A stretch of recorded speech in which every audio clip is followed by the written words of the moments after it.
조국 법무장관 후보자의 딸이 고3 때 공주대에서 인턴을 했고 그 경력으로 논문에 이름을 올렸습니다. 그런데 딸의 인턴 면접 때 조 후보자의 부인이 직접 찾아간 것으로 확인됐습니다. 단독 보도입니다. 조국 후보자의 딸이 단국대 의대에서 인턴을 하고 의학 논문 저자로 이름을 올린 것도 논란입니다. 어려운 의학 논문의 제1저자로 기재됐는데 단국대는 논문 확인에 미진한 부분이 있었다며 철저히 조사하겠다고 밝혔습니다. 보수 통합 토론회에서 김문수 전 경기지사가 김무성 자유한국당 의원에게 박근혜의 저주를 받을 것이라고 말했습니다. 김무성, 당신은 앞으로 1000년 이상 박근혜의 저주를 받을 것이다. 문재인 대통령에 대한 막말도 쏟아냈습니다. 경찰이 한강 몸통 시신 사건 피의자의 얼굴과 이름을 공개하기로 했습니다. 나이는 39, 이름은 장대호였습니다. 따뜻한 바다에 사는 갈치가 속초 앞바다로 몰려들고 있습니다. 대표적 열대어종인 청새치와 참다랑어까지 잡히고 있습니다. 속초에서 지금 낚시장 한 지가 32년째인데 저희도 그래서 오죽하면 바다가 수상하다고. 동해바다의 수온 상승이 심각한 수준입니다. 트럼프 대통령이 덴마크 영토인 그린란드를 매입하겠다고 밝혔습니다. 러시아와 중국을 견제하려는 조치로 보이는데 덴마크는 트럼프가 미쳤다는 말까지 했습니다.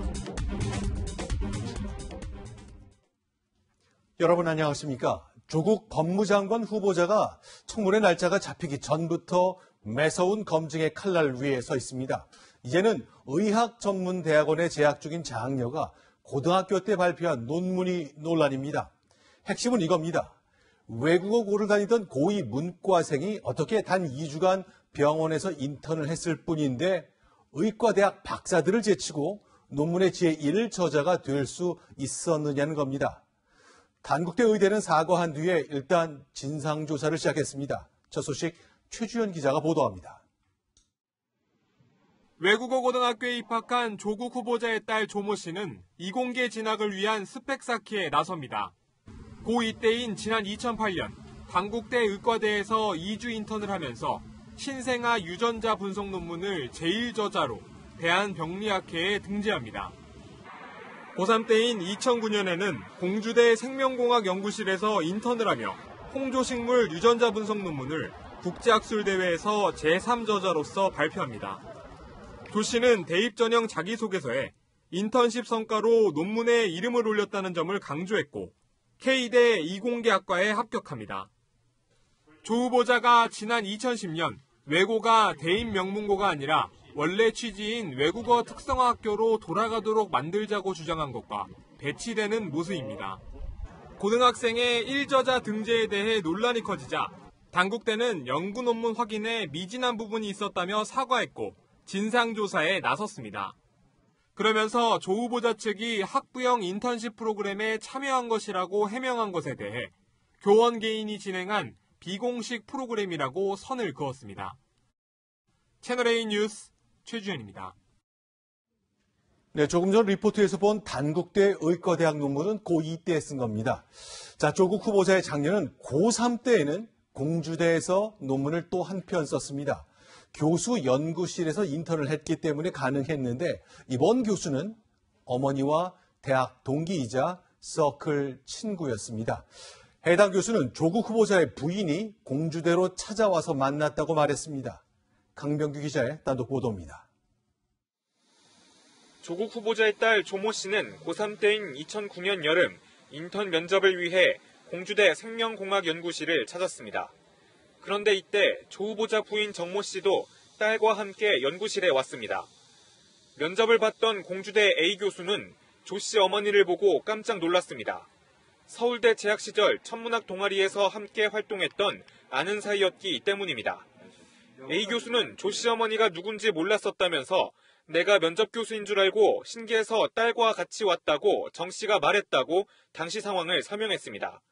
A 교수는 정 씨가 딸을 인사시킨 뒤 자리를 비웠고 이후 면접이 진행됐다고 말했습니다. 조 씨는 A 교수가 쓴 논문을 다 읽고 와 면접관인 A 교수를 놀라게 했고 결국 3주 남짓의 단기 인턴으로 채용됐습니다. 고2 때인 2008년 조 씨가 단국대 의대에서 인턴을 할 때도 어머니 정 씨가 등장합니다. 당시 인턴 지도를 맡았던 B 교수는 보호자가 개인적으로 요청해서 인턴을 하게 된 것이라고 말했습니다. 비 교수는 자신의 부인과 정 씨가 아는 사이라고도 했습니다. 해명을 듣기 위해 여러 차례 정 씨에게 통화를 시도했으나 연락이 닿지 않았습니다. 채널A 뉴스 강병규입니다. 네, 지금 보시는 것 고등학교 2학년 때 썼다는 바로 그 문제의 영어 논문입니다. 확대를 해볼까요? 조국 후보자의 딸이 맨 앞에 이름을 올린 것이죠. 그런데 그 소속이 단국대 의학연구소로 되어 있습니다. 그러니까 저자가, 그것도 제1저자가 고등학생이라는 걸 상상하기 어려운 거죠. 자, 이 논문을 읽어본 소아병리학 전문가들은 이 논문 절대 고등학생이 쓸 수 없는 것이라고 입을 모았습니다. 김철중 기자가 보도합니다. 병리학 전문가들은 조 후보자 딸의 논문에 쓰인 의학 용어 등이 대학원 수준의 배경 지식이 없이는 작성할 수 없는 수준이라고 입을 모았습니다. 용어 하나하나도 병명 하나하나도 굉장히 어려운 개념이어서 고등학생 수준에서 알 수 있는 게 아니에요. 특히 조 후보자 딸이 실험과 논문을 주도한 사람에게 주어지는 제1저자로 등재된 건 있을 수 없는 일이라고 주장합니다. 제1저자를 하려면은 정말 피눈을 시험하는 사람들은 논문에 자기 인생이 걸리거든요. 그러니까 결국은 남의 거 뺏는 거가 되는 거예요. 해당 논문이 실린 대한병리학회 측은 고등학생이 참여했다는 사실을 몰랐습니다. 논문에는 조 후보자의 딸의 소속이 단국대 소속 의학과학연구소라고만 써있기 때문인데 제1저자가 미성년자라는 점을 숨기기 위한 것이 아니냐는 의혹마저 나옵니다. 양심적인 사람이라면 여기 소속이 아니고 어디 대학교에 재학하고 있다 이렇게 하는 게 사실은 더 맞는 거죠. 약간 속인 거예요. 공동 저자들이 소아과나 해부학 전공인데 잘 알려지지 않은 병리학회에 논문을 게재한 것도 이례적입니다. 채널A 뉴스 김철중입니다. 네, 이번에 좀 다른 얘기입니다. 야당은 조국 후보자의 거듭된 해명에도 불구하고 오늘도 그의 남동생 부부가 위장 이혼을 한 것 같다고 주장했습니다. 바로 이 묘비석 때문이죠. 성혜란 기자가 취재했습니다. 상령조씨 문중 묘지에 위치한 조국 후보자 아버지의 묘비입니다. 조 후보자와 동생의 이름이 차례로 적혀 있고 동생과 이혼한 전 부인의 이름이 그대로 새겨져 있습니다. 묘비가 세워진 건 2013년 7월로 후보자의 동생 부부가 이혼을 하고 4년이 지난 시점입니다. 이 가족들은 이혼했다는 때로부터 4년이 지난 후에도 며느리로 인정했다는 그런 증거가 됩니다. 조 후보자 측은 부친이 생전에 둘째 며느리를 예뻐했기 때문이라고 해명했습니다. 그러면서 비서까지 찍어 자녀들의 이름을 공개하는 일은 자제해달라고 했습니다. 어제 전 부인에 이어 오늘은 후보자 동생이 입장문을 통해 위장 이혼 의혹을 부인했습니다. 두 사람 모두 조 후보자 동생의 부족함 때문에 이혼했고 전 부인이 소유한 부동산과 채권은 위자료 명목이라고 해명했습니다. 채널A 뉴스 성혜란입니다. 세계 챔피언급 내로남불, 내 자식은 된다의 결정판. 조국 후보자에 대해 야당이 내놓은 비판입니다. 여당은 신상털기, 가짜뉴스라며 조 후보자 지키기에 나섰습니다. 강지혜 기자입니다. 야당은 조국 후보자 딸이 제1저자로 등재된 것을 두고 세계 챔피언급 내로남불이라고 비판했습니다. 의학 논문 제1저자로 올려주는 스펙 관리, 남의 자식은 안 돼도 내 자식은 된다는 결정판입니다. 자녀의 문제는 평소 도덕분자로 행사하며 온갖 국정 현황에 끼어들어서 감나라 대추나라 했던 조국 후보자의 기본적인 인격을 의심케 하는 사안이 아닐 수 없습니다. 하지만 민주당은 조 후보자와 관련된 의혹들을 소설, 가짜뉴스라고 반박했습니다. 자유한국당은 추측을 소설로 만들고 그 소설을 확증으로 부풀리면서 후보자의 가족에 대한 신상털기에 열을 올리고 있습니다. 보수 야권이 조국이 정말 무섭긴 무서운가 봅니다. 저희들도 나름대로 검토한 결과 거의 가짜뉴스 수준의 근거 없는 모함이다라는 결론을 내렸습니다. 각종 의혹들이 특별히 문제될 게 없다는 게 당의 공식 입장이지만 내부에서는 우려의 목소리도 나옵니다. 한 민주당 의원은 딸 논문 문제는 입시와 연결돼 국민 감정을 건드리는 부분이 있다면서 국회 법사위원들 사이에서도 걱정하는 분위기가 있다고 전했습니다. 채널A 뉴스 강지혜입니다. 네, 조국 후보자 관련 의혹, 정치부 김성진 차장과 조금 더 얘기 나눠보겠습니다. 자, 어서 오십시오. 자, 의혹이 여러 가지 돈 문제에서 이번엔 자녀 문제까지 여러 가지 이야기가 나오고 있는데 오늘 표정이 궁금합니다. 출근 때 얘기를 좀 했죠. 네, 그렇습니다.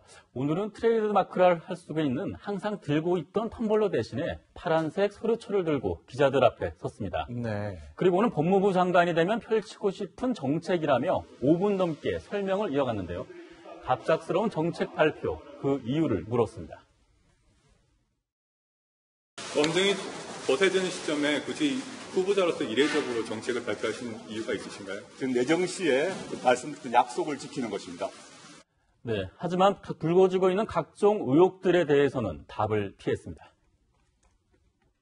그 문제에 대한 국민들의 지적과 비판 겸허히 수용합니다. 상세한 경위, 배경 등 실질적 진실은 국회 청문회에서 성실히 답하겠습니다. 네, 조 후보자는 앞으로도 한두 차례 더 출근길에 정책 설명을 하겠다고 예고했습니다. 청문회 때까지 검증 공세를 정책으로 방어하겠다는 그런 의도로 풀이됩니다. 그러니까 의혹 관련해서는 청문회 당일에 설명하겠는데 정책은 좀 미리 하고 싶다. 그런 뜻이겠군요. 네. 자, 그러면 청와대 국민청원 게시판이라는 곳에 조국 후보자 지명 철회해달라 이런 게 왔다는데 여러 가지 이유 중에 역시 딸 이야기가 있다면서요. 네, 그렇습니다. 지금 오늘 올라온 청원인데 내로남불 행태가 국민의 눈높이에 맞지 않다 이런 지적입니다. 조 후보자는 지난 2007년 한 칼럼에서 유명 특목고는 비평준화 시절 입시 명문 고교 기능을 하고 있다. 그러면서 이런 혜택은 대부분 상위 계층 학생들이 누리고 있다고 비판했습니다. 네. 또 자신이 쓴 책에서는 외고생이 대학에 갈 때는 자신이 택한 어문을 전공으로 결정하는 강한 정책을 추진해야 한다 이렇게 주장했습니다. 하지만 현실의 조국은 달랐습니다. 조 후보자의 딸과 아들 모두 그렇게 비판하던 외고를 나왔습니다. 특히 딸은 외고에서 이공계 대학으로 진학했고 현재 의학전문대학원에 다니고 있습니다. 한마디로 말과 행동이 다른 겁니다. 그러니까 여러 가지 세상에 많은 주문을 내놨는데 거기에 부합하지 않은 행동을 하고 있다는 건데 여러 가지 사례가 좀 많이 있잖아요. 네, 그렇습니다. 2012년입니다. 당시 정치인의 논문 표절이 논란이 됐을 텐데 이때도 조 후보자는 SNS에 이런 글을 올렸습니다. 직업적 학인과 그렇지 않은 사람의 논문 수준은 다르다. 학계가 반성해야 한다. 지금 이 순간도 잠을 줄이며 한자 한자 논문을 쓰고 있는 대학원생들이 있다. 이렇게 비판했습니다. 하지만 현실의 조국은 달랐습니다. 고등학교 2학년이던 조 후보자에 따른 2주간의 인턴 과정을 거치면서 대학원생들을 제치고 의학논문 제1저자로 이름을 올렸습니다. 또 2010년 조 후보자는 기고문에서 나의 진보적 가치와 아이의 행복이 충돌할 때 결국 아이를 위해 양보하게 되더라. 이렇게 토로했습니다. 내로남불이란 지적을 인정하는 듯한 발언으로 보입니다. 그러니까 아버지의 진보적 철학과 아이가 원하는 것이 다를 때는 결국 아이의 생각을 따를 수밖에 없다. 그 얘기군요. 자, 그렇다면 앞으로 청문회까지 아직 날짜도 안 잡혔습니다만 앞으로 전망은 어떻게 보세요? 네, 일단 조 후보자는 지금까지 제기된 의혹 중 불법이나 위법은 없었다며 정면 돌파하겠다는 생각입니다. 다만 자녀 진학과 논문 문제는 국민정서법과 충돌하는 휘발성이 강한 민감한 영역입니다. 만약에 조만간 열릴 당국대 연구윤리위원회에서 논문 조사 자격이 박탈당하거나 진학 과정에서 새로운 의혹이 드러날 경우 더 이상 버티기 쉽지 않을 것이다. 이런 전망도 나오고 있습니다. 네, 오늘 여기까지 듣겠습니다. 정치부의 김성진 차장이었습니다. 네, 다음 소식입니다. 조국 후보자를 두고 일주일째 논란이 진행되고 있는 동안 제1야당은 여전히 과거의 멍에에서 벗어나지 못하고 있습니다. 보수 야권 통합을 논의하자면서 오늘 만난 자리가 있었는데 김문수 전 경기지사는 탄핵에 찬성했던 김무성 의원을 향해서 1000년 이상 박근혜의 저주를 받을 것이라고 비난했습니다. 권솔 기자입니다. 자유한국당을 중심으로 분열된 보수 우파를 통합해야 하고 내년 총선에 우파 단일 후보를 내야 할 것입니다. 자유한국당 김무성 정진석 의원이 토론회를 열고 보수 통합을 촉구했습니다. 하지만 김문수 전 경기지사가 박근혜 전 대통령의 탄핵에 찬성했다며 김 의원을 공격하고 나섰습니다. 박근혜를 뇌물죄로 구속시키는데 분노하지 않는 그런 국회의원이 대한민국 국회의원 자격이 있습니까? 김무성 의원, 당신은 앞으로 1000년 이상 박근혜의 저주를 받을 것이다. 그러면서 박 전 대통령 석방을 위해 한국당이 적극 나서야 한다고 주장했습니다. 이 김무성 우리 의원은 그분을 늘 밀었거든요. 당신 책임져야지. 더 세게 싸워요. 더 세게 머리도 까고. 당황한 김 의원이 아무렇지 않은 듯 넘겨봅니다. 용서와 화해를 통한 우파 통합, 이게 중요하다는 각을 던진 것인데 오늘 연사를 좀 잘못 선택한 것 같습니다. 어색해진 분위기를 정진석 의원이 정리하고 나섭니다. 찬탄 반탄 논쟁은 이 시점에서 선거 7개월 앞둔 시점에서 반드시 필요한 측면도 있겠지만 전략적으로 유예되어야 마땅하다. 김 전 지사는 문재인 대통령을 향해 총살감, 빨갱이 등의 용어를 써가며 비판하기도 했습니다. 채널A 뉴스 권솔입니다. 네, 일본 정부가 3대 수출 규제 품목 중 하나인 포토레지스트의 한국 수출기를 또 열었습니다. 지난 7일에 이어 두 번째 허가죠. 그런데 SK하이닉스는 빼놓고 삼성전자에게만 허가를 내줬습니다. 일본의 속마음이 뭘까요? 홍유라 기자입니다. 일본 정부가 반도체 기판에 바르는 감광제 포토레지스트의 한국 수출을 허가했습니다. 수출 규제 시행 이후 34일 만인 지난 7일 첫 허가를 했고 10일이 지난 어제 또다시 수출 신청을 받아들인 겁니다. 수입 회사는 삼성전자로 허가받은 물량은 6개월치입니다. 지난 7일 허가받은 3개월치를 합치면 총 9개월 분량을 확보한 겁니다. 하지만 SK하이닉스는 일본의 수출 규제 이후 단 한 건의 허가도 받지 못했습니다. SK하이닉스 관계자는 일본 경제 산업성의 마음을 알 수 없다며 답답함을 토로했습니다. 삼성에서 사용량이 SK하이닉스보다 양이 훨씬 많기 때문에 삼성부터 먼저 수출 허가를 내준 것으로 그렇게 예상을 할 수가 있습니다. 일본이 두 번째 포토레지스트 수출을 결정했지만 정부는 신중한 입장입니다. 수출 규제 3개 품목 가운데 고순도 불화수소와 플로린 폴리이미드에 대한 허가는 한 건도 나지 않았기 때문입니다. 포토레지스트는 군사용으로 사용될 가능성이 거의 없는 품목으로 꼽힙니다.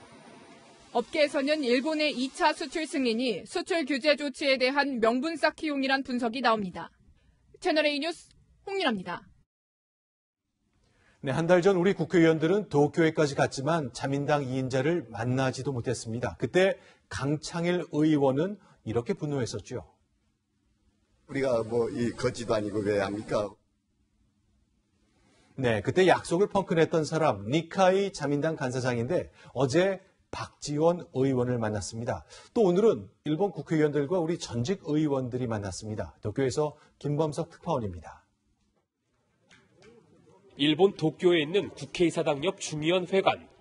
한국 전직 의원 24명과 일본 자민당 소속 의원 24명이 한일 관계 해결을 위한 합동 세미나를 열었습니다. 日韓関係をより強固にするということが東アジア全体の安全保障の安定化にもつながって 하지만 일본의 수출 금지 조치 등과 관련해 평행선을 달렸습니다. 두 가지 경제 분쟁 조치를 시행을 좀 먼저 유보해 주었으면 한 말씀을 제가 우선 드립니다. 日本側が深刻に受け止めていることを 이런 가운데 무소속 박지원 의원은 어제 자민당 2인자 니카이 도시히로 간사장 등과 비공개 회동을 가졌습니다. 박 의원은 당시 니카이 간사장이 민간 교류 등을 언급했다고 전했습니다. 의회와 민간 차원의 교류를 증진해 나가는 것도 좋은 방법이다. 한일 갈등 해소 방안으로 일본 의원 20여 명도 한국을 방문하겠다는 겁니다. 그러면서 박 의원은 미래지향적으로 잘 해결해 나가야 한다는 공감대를 형성했다는 느낌을 받았다고 말했습니다. 도쿄에서 채널A 뉴스 김범석입니다. 경찰이 한강 몸통 시신 사건의 피의자 신상을 공개했습니다. 39살 장대호입니다. 민감용 경찰청장은 자수하려고 경찰서를 찾아왔던 장대호를 되돌려 보낸 것에 대해 사과했습니다. 공태현 기자입니다. 이른바 한강 몸통 시신 사건의 피의자의 신상이 공개됐습니다. 39살 장대호. 경찰이 오늘 신상공개심의위원회를 열고 얼굴과 실명, 나이 공개를 결정한 겁니다. 모텔 손님을 살해하고 시신을 훼손한 뒤 한강에 유기하는 등 범죄 수법이 잔인하다고 판단했습니다. 범행 도구를 압수하고 CCTV 등 충분한 증거를 확보해 신상공개 요건을 충족했다는 설명입니다. 국민의 알 권리와 강력범죄 예방 목적도 고려됐습니다. 먼저 주먹으로 제 배를 치고 얼굴을 때리려고 했어요. 마지막으로 하고 싶은 말, 다음 생에 또 그러면 너 나한테 또 죽어. 민감용 경찰청장은 지난 17일 서울경찰청 당직자가 자수하려 찾아온 장대호를 다른 경찰서로 가라며 내보낸 데에 대해 사과했습니다. 영화로 치면은 장르로 치면 코믹 영화죠. 자수하기가 이렇게 어려워서 자수하겠습니까? 본분에 어긋나는 그런 행위가 있었기 때문에 검찰 조사에서 엄중하게 문책을 하겠습니다. 경찰은 2009년 강호순 연쇄살인 사건 이후 흉악범의 신상을 공개해왔습니다. 올해 신상이 공개된 흉악범은 제주도에서 전 남편을 살해한 고유정과 아파트 방화 살인 사건의 안인득, 청담동 주식부자로 알려진 이희진 씨 부모를 살해한 김다운에 이어 장대호까지 4명으로 늘었습니다. 경찰은 장대호의 사진을 별도로 배포하지 않고 오는 23일 사건을 검찰에 송치할 때 얼굴을 공개할 것으로 보입니다. 채널A 뉴스 공태현입니다. 서울의 국립병원 의사가 무리한 뇌수술을 해서 공익신고 대상이 됐다는 내용, 어제 단독으로 전해드렸습니다. 문제의 의사, 자신이 수술한 환자의 뇌가 훤히 보이는 사진을 자기 SNS에 자랑 삼아 올리기까지 했습니다. 백승우 기자의 단독 보도입니다. 서울의 한 국립병원 의사 A씨는 지난 2016년 8월 자신의 SNS에 사진 한 장을 올렸습니다. 수술 중인 환자의 뇌 모습과 의료진의 손이 찍혀 있습니다. 특수 뇌수술 기법을 해당 국립병원에서 처음 시도했다는 내용에 이어 웃음을 의미하는 채팅 언어를 적어놨습니다. 이 의사의 수술비리 의혹 38건에 대한 국민권익위원회 공익신고에 따르면 사진과 글을 올린 시점은 수술 종료 4분 뒤입니다. 환자의 동의도 없이 SNS에 게시해서 과장한 데 사용하였다는 것은 이 환자에 대한 심각한 인권 침해가 아닐까 생각이 됩니다.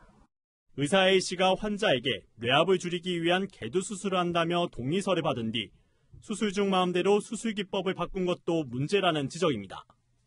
수술하기 직전에 환자에게 전혀 어떤 고지도 하지 않고 수술을 변경을 한 후에 해당 수술을 하였고 결국 환자는 사흘 뒤 사망했습니다. 병원 측은 사진은 의사 A씨가 촬영한 것은 아니라며 경솔해 보일 수 있지만 특수기법을 이용한 첫 수술이므로 이해 바란다고 밝혔습니다. 의사 A씨는 논란이 된 사진을 오늘 SNS에서 삭제했습니다. 문제가 돼 보이거든요. 별로 윤리적인 행동으로 보이지 않아요. 대한의사협회는 이 병원과 의사에 대한 자체 조사를 시작했습니다. 의사의 SNS 사용윤리 가이드라인도 만들겠다고 밝혔습니다. 채널A 뉴스 백수입니다. 폭염 속에 문이 잠긴 승용차에 갇혀있던 아이, 문을 강제로 뜯거나 유리창을 깨지 않고 구했는데 뽀로로가 큰 역할을 했습니다. 우현기 기자입니다. 흰옷을 입은 여성이 차량 문을 열어보려 하지만 아무리 해도 잠긴 문은 꿈쩍도 않습니다. 차량 안에는 생후 19개월 난 여자아이가 홀로 갇혀 있습니다. 애가 안에서 문을 잠근 모양이야. 누르면 잠기잖아요. 그래서 엄마가 갑자기 쫓아 올라왔더라고. 문이 잠겼다고. 잠시 뒤 신고를 받고 출동한 소방대원과 경찰관이 손전등을 켜 차량 내부를 살펴봅니다. 하지만 낯선 이들을 보고 겁을 먹은 아이는 뒷좌석으로 몸을 숨깁니다. 30도 넘는 무더위에 탈진하기 전에 구조해야 하지만 섣불리 유리창을 깼다간 아이가 파편에 맞아 다치거나 놀랄 수 있는 상황. 현장에 출동한 경찰관은 이렇게 스마트폰에 뽀로로 동영상을 틀어 아이에게 보여줬습니다. 아이가 동영상을 보며 뒷자리에서 운전석 쪽으로 이동하게 한 다음 안에서 직접 문고리를 당겨 문을 열게 했습니다. 마침내 문이 열리고 경찰관이 아이를 번쩍 들어 엄마에게 건넵니다. 신고 접수 뒤 20분이 흘렀지만 다치거나 아픈 곳은 없었습니다. 제가 평소 조카들한테 틀어줬던 뽀로로 영상이 생각나서 아이의 안정을 취할 겸 영상을 틀어주게 되었습니다. 경찰관의 기지와 빠른 대처가 소중한 생명을 구했습니다. 채널A 뉴스 우현기입니다.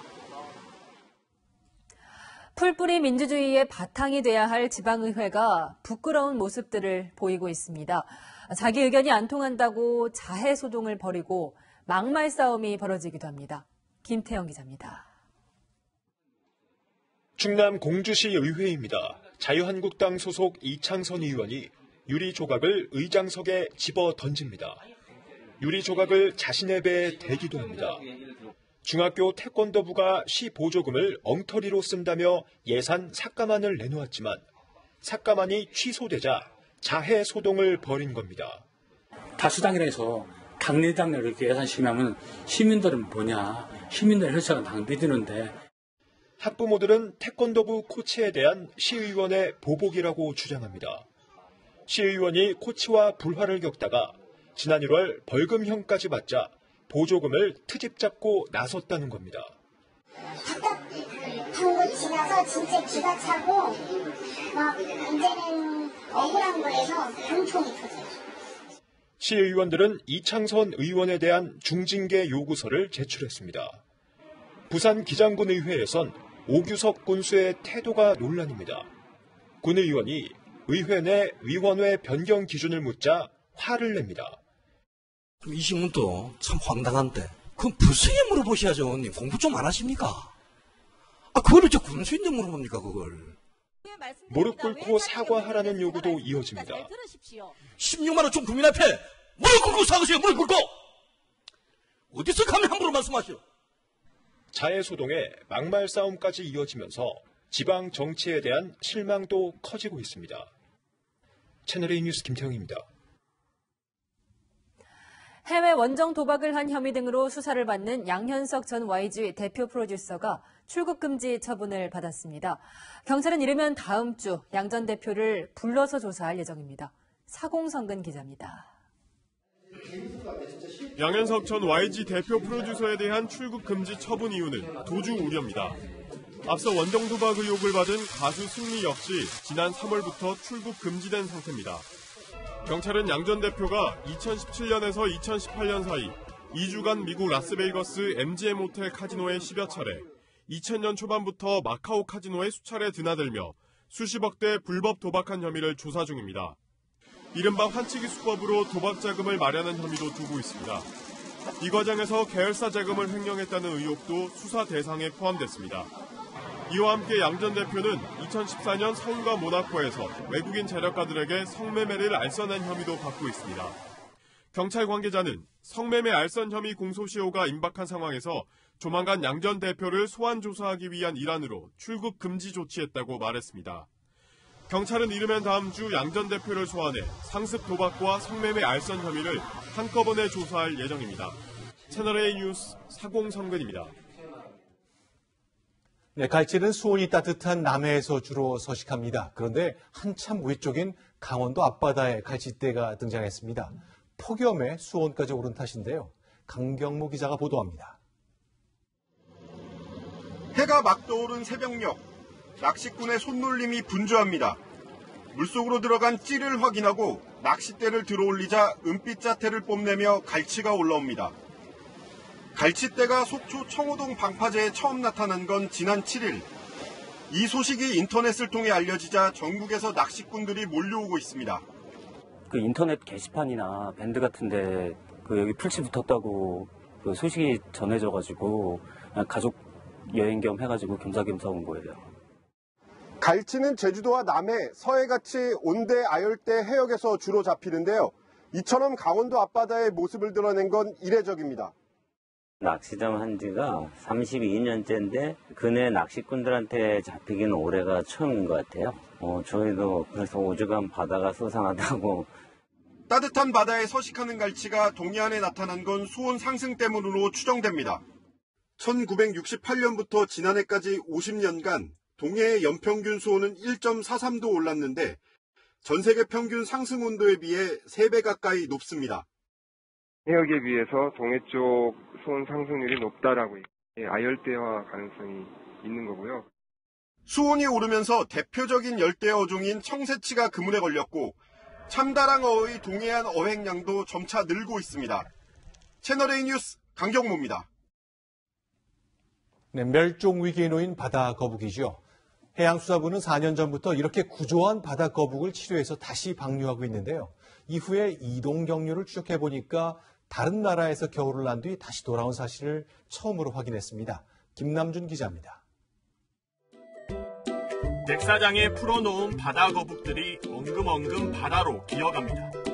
육지에서는 느린 걸음이었지만 바다에 닿는 순간 거센 파도를 뚫고 힘차게 헤엄쳐갑니다. 2009년 제주 바다에서 구조돼 치료를 받았던 푸른 바다거북이 자연으로 돌아간 겁니다. 최근 연안 바다가 버려진 플라스틱으로 오염돼 산란지가 줄면서 바다거북은 멸종위기에 처해 있습니다. 해양수산부는 2012년부터 멸종위기 바다거북 4종을 보호대상 해양생물로 지정해 보호하고 있습니다. 그런데 방류한 바다거북의 이동 경로를 살펴봤더니 추적 발신기를 단 11마리 중 3마리가 우리나라와 다른 나라를 오가며 서식하는 사실이 처음 확인됐습니다. 바다거북은 주로 우리나라 남해안에 살다가 추운 10월쯤 따뜻한 일본, 중국 해역으로 남하해 겨울을 보내고 4월에서 5월에 돌아왔습니다. 바다거북에게 우리나라 연안 생태계가 아주 유용한 그 서식지가 될 수가 있다. 이렇게 저희는 이제 보고 있습니다. 해수부는 구조한 바다거북뿐 아니라 인공 번식시킨 새끼 바다거북도 방류해왔는데 2015년부터 이렇게 방류한 바다거북이 116마리에 달합니다. 한편 오늘 포항 앞바다에서 죽은 푸른 바다거북이 발견됐는데 국립해양생물지원관은 환경오염과 관련이 있는지 구체적 사인을 조사할 예정입니다. 채널A 뉴스 김남준입니다. 전국 홈플러스에 신선식품을 보내는 물류센터가 오늘로 사흘째 멈췄습니다. 화물기사들의 갈등 때문이죠. 실제로 마트에 과일과 채소 같은 먹거리 재고가 떨어졌습니다. 박선영 기자입니다. 전국 100곳 넘는 홈플러스 매장에 과일과 채소, 고기를 공급하는 신선 물류센터 출입로를 화물차들이 틀어막았습니다. 사흘째를 맞은 신선식품 물류 마비 사태는 생산지 농민들에게도 직격탄이 됐습니다. 제때 출하하지 못한 사과와 복숭아 상자가 창고에 쌓여가고 신선도가 떨어진 과일들은 무르고 썩기까지 했습니다. 많은 상품들이 지금 썩어가고 있는 상황입니다. 복숭아 같은 경우에는 전량 다 폐기 처분해야 되는 상황입니다. 손에는 고스란히 생산지 농민이 떠안을 판입니다. 판매를 못하게 되면 이제 거기에 들어간 뭐 농약 대금이라든가 농자재값, 인건비, 그래서 뭐 빚을 떠안게 되는 거죠. 비축해뒀던 재고들이 떨어진 마트들도 비상이 걸렸습니다.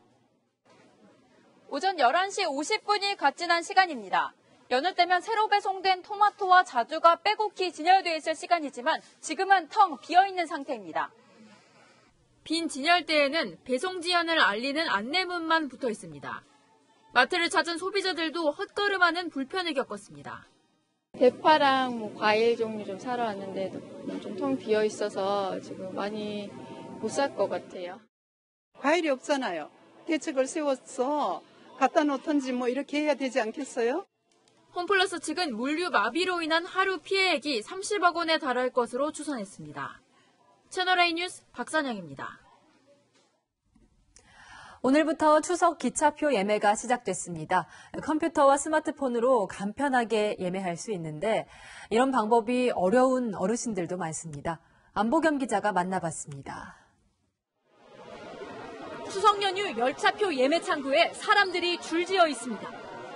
상당수가 50대 이상 장년과 노인층입니다. 인천에서 여기까지 왔어요. 나설 때는 6시 40분에 나왔어요. 편한 인터넷 예매 대신 이른 아침 역으로 찾아온 이유는 뭘까? 컴퓨터나 인터넷 사용이 익숙지 않아 어쩔 수 없이 현장 예매에 나선 겁니다. 인터넷 예매에 배정된 열차표 비중이 지난해보다 10%포인트 늘어나면서 창구에서 살 수 있는 표는 그만큼 줄었습니다. 역사에 있는 무인 발권기도 낯설긴 마찬가지. 열차 선택에서 결제 화면까지 기자는 22초 걸리는 과정을 70대 노인은 도움을 받고도 4분이 넘어서야 결제 화면에 이를 수 있었습니다. 진땀을 흘리며 안경도 여러 번 고쳤어야 했습니다. 눈이에요? 이게 너무 눈이 어두서요. 패스트푸드점의 무인 주문기계는 출구 없는 미로나 다름없습니다. 기계로 주문을 한 서너 번 시도해봤는데 안 돼요. 젊은 사람들이 도와주면 하는 거고 못 도와주면 그냥 치워버리고 딴 차라리 먹는 게 나아요. 무인화 기기의 노인 접근성을 개선하고 국가와 지자체가 나서 노인 대상 디지털 활용 교육을 강화해야 한다는 지적입니다. 채널A 뉴스 안보겸입니다. 네, 부동산 개발업자였던 트럼프 대통령은 필요한 땅을 보면 꼭 사들이고 싶은가 봅니다. 이번엔 북극 부근의 그린란드를 통째로 사겠다는 뜻을 밝혔습니다. 덴마크 정부는 농담하냐며 일축했습니다. 한수아 기자입니다. 세계에서 가장 큰 섬, 그린란드. 한반도 면적의 10배로 5만여 명이 살고 있는데요. 현재 덴마크 영토입니다. 그런데 트럼프 대통령이 오늘 SNS에 이런 사진을 올렸습니다. 그린란드의 트럼프 타워 사진을 합성한 건데요. 개인 소유는 아니지만 미국의 땅으로 이곳을 사고 싶다는 뜻을 내비친 겁니다. 정작 덴마크 당국은 팔 생각이 전혀 없다고 펄쩍 뜁니다. 트럼프가 미쳤다는 말까지 나왔습니다. 그럼에도 트럼프 대통령이 이렇게 눈독을 들이는 이유, 뭘까요? 바로 중국과 러시아 때문입니다. Denmark very badly because they're losing almost $700 million a year carrying it. So they carry it at a great loss. And strategically for the United States it would be nice. 냉전 시대부터 러시아를 코앞에서 견제하기 위해 미국은 그린란드에 공군기지를 설치했습니다. 그런 뒤 꾸준히 매입을 타진했지만 실패했습니다. 70여 년 전에는 현재 가치로 1조 5천억 원을 제안했지만 덴마크가 거부했습니다. 이번에도 덴마크 정부는 부정적입니다. Heldigvis over, hvor man køber og sælger andre lande og befolkninger, så lad det ligge der. 그러나 최근엔 석유 등 막대한 천연 자원이 그린란드에 매장된 사실이 확인되면서 중국까지 눈독을 들이고 있습니다. 중국은 지난해부터 공항 등 인프라 개발에 돈을 대겠다는 뜻을 밝혀왔습니다. 북극 패권을 빼앗기지 않기 위해 미국이 선제적으로 나섰다는 관측도 나옵니다. 채널A 뉴스 한수아입니다. 네, 강제징용을 당했던 조선인들을 태우고 해방 직후에 부산으로 향하던 우키시마호가 침몰했습니다. 수많은 희생자를 냈지만 진실은 아직도 미궁인데요. 다음 달에 이 배의 침몰을 다룬 영화가 개봉됩니다. 박수유 기자입니다. 1945년 8월 22일 광복 소식에 들뜬 조선인 강제징용자 만여 명을 싣고 부산으로 출발한 귀국선 우키시마호. 부산까지 선비도 없이 데려다 준다. 그러니까 안 탈 수가 없지요. 하지만 출항 이틀 뒤 갑자기 폭발하면서 수천 명의 조선인들이 희생됐습니다. 가압주에 막 뻥! 그때만 막 배가 막 한도로 막 올라가지면 올라가지 딱 이렇게 널쩍다.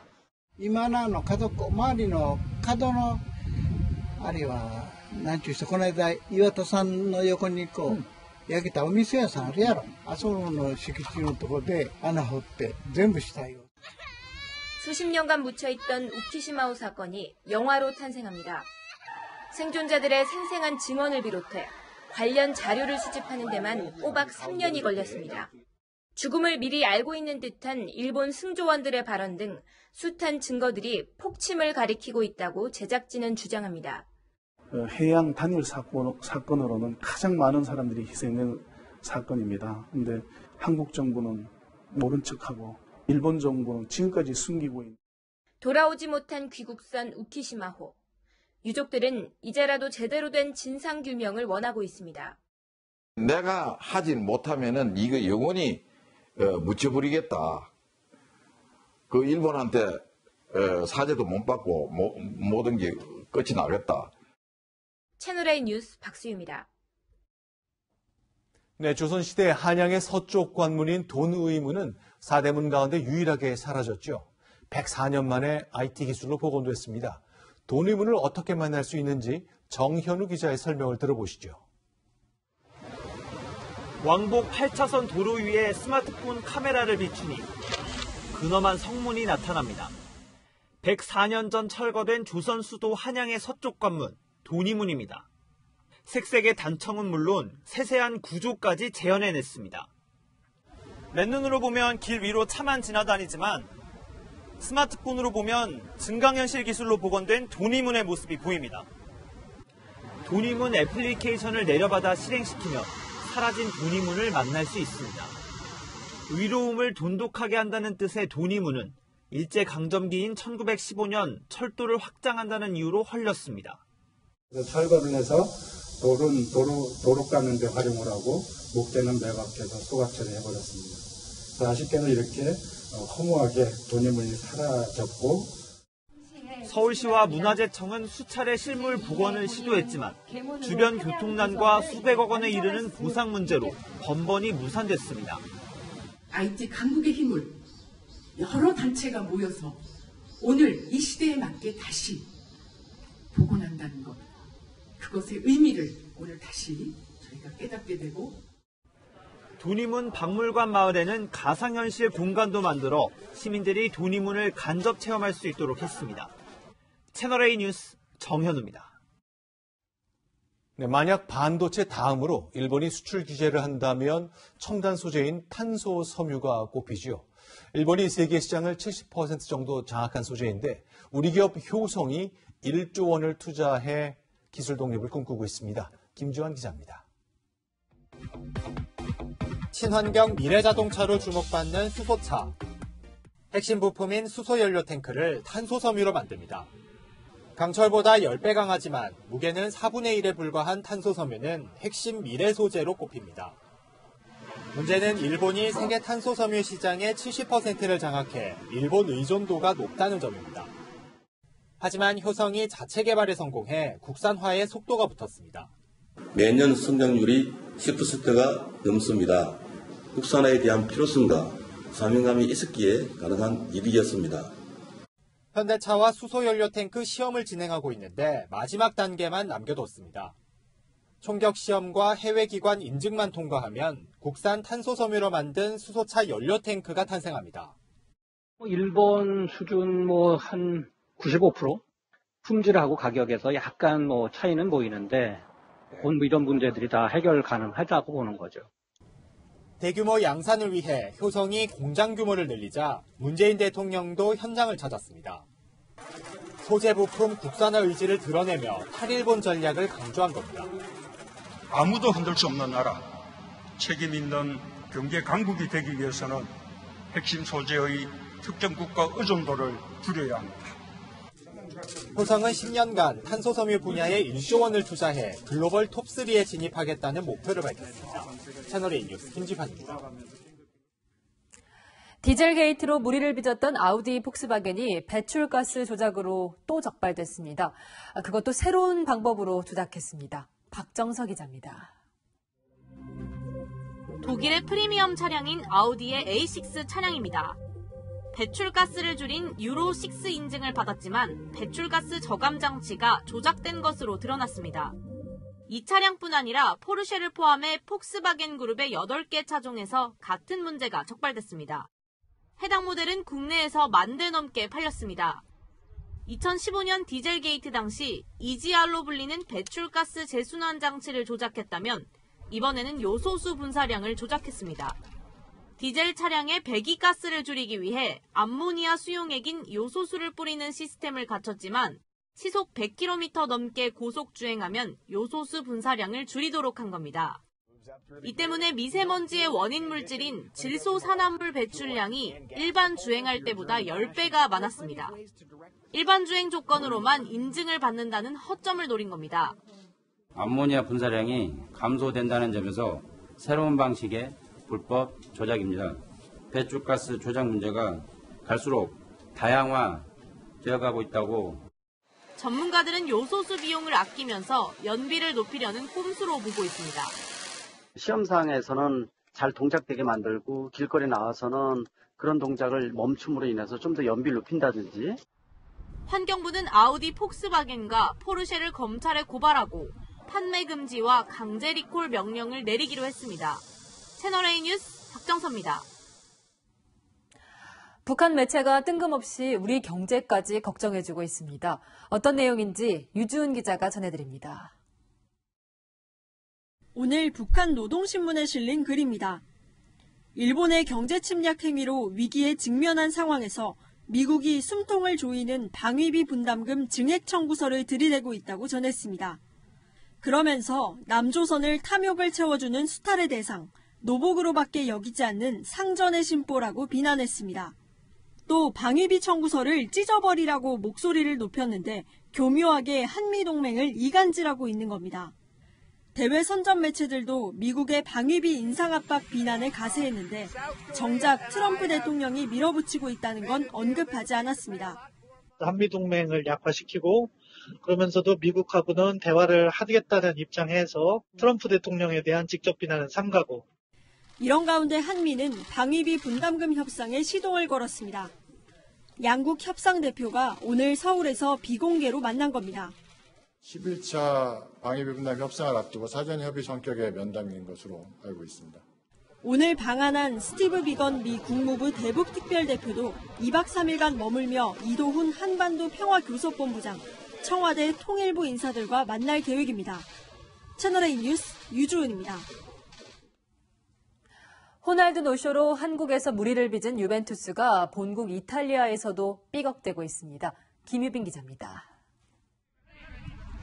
부상을 털고 팀 훈련에 복귀한 크리스티아누 호날두가 또 구설에 휘말렸습니다. 자신에게 성폭행을 당했다고 주장한 여성 캐서린 마요르가와의 민사소송 과정에서 성폭행 사건을 함구하는 조건으로 4억 5천만 원을 건넸다고 인정한 법률 문서가 공개된 겁니다. 마요르가는 호날두가 10년 전 미국의 한 호텔에서 자신을 성폭행했다고 지난해 폭로했지만 경찰이 증거 부족으로 불기소 처분을 내리자 민사소송을 제기한 상태입니다. 이번 문서 공개로 성폭행 사건이 재점화될 분위기입니다. 유벤투스의 근심은 이뿐만이 아닙니다. 마우리시오 사리 감독이 폐렴으로 개막전 결장 가능성이 높아진 겁니다. 하루에 담배 60개비를 피우는 사리 감독.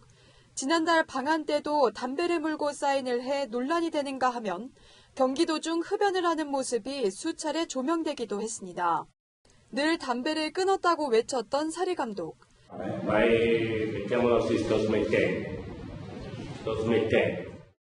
하지만 번번이 실패하며 폐렴 확진까지 받은 겁니다.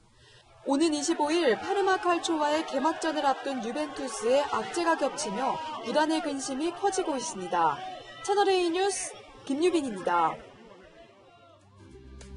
지난주까지만 해도 70에서 80%를 육박했던 습도가 이번 주 들어서는 절반가량 줄어들며 여름의 끝자락을 실감케 했습니다. 내일과 모레는 전국에 더위를 식혀줄 비가 옵니다. 주로 남부와 남해안 지역에 많은 비가 집중되는데요. 남해안, 지리산 부근, 경북 남부 많은 곳엔 150mm 이상, 남부와 제주에는 50에서 100mm, 충청 남부에는 5에서 40mm의 비가 예상됩니다. 비는 모레 밤에는 모두 그치겠습니다. 특히 모레 새벽부터 낮 사이에는 남부와 제주에 돌풍과 벼락을 동반한 강한 비가 집중되는데요. 게릴라성 호우 형태로 단시간에 세찬 비가 쏟아질 수 있어 주의가 필요합니다. 내일 아침 기온 보시면 서울과 대구가 24도, 강릉 22도 등으로 선선하게 출발하겠고요. 한낮에는 서울이 31도, 광주와 대구가 30도에 머물며 오늘보다 기온이 내려가겠습니다. 이제 큰 더위는 완전히 물러갔다고 보셔도 됩니다. 당분간 낮은 30도 안팎에 머물겠고 아침 저녁으로는 초가을 내음이 짙어지겠습니다. 날씨였습니다. 모두가 용이 될 수 없다. 또 그럴 필요도 없다. 용이 되지 않더라도 개천에서 붕어, 개구리, 가재로 살아도 행복한 세상은 가능하다. 조국 후보자가 썼던 글입니다. 그런데요, 어쩌면 국회 청문회를 앞둔 지금 조국 후보자는 이런 말을 후회하고 있을 가능성은 없는 걸까요? 장녀가 특목고에 입학하고 또 고2 때 의과대학 논문에 이름을 올리려고 나선 걸 보면 조국 후보자의 장녀는 아버지의 철학 또 아버지의 가르침과는 달리 용이 되기를 꿈꾸었던 것 같습니다. 뉴스 마치겠습니다. 고맙습니다.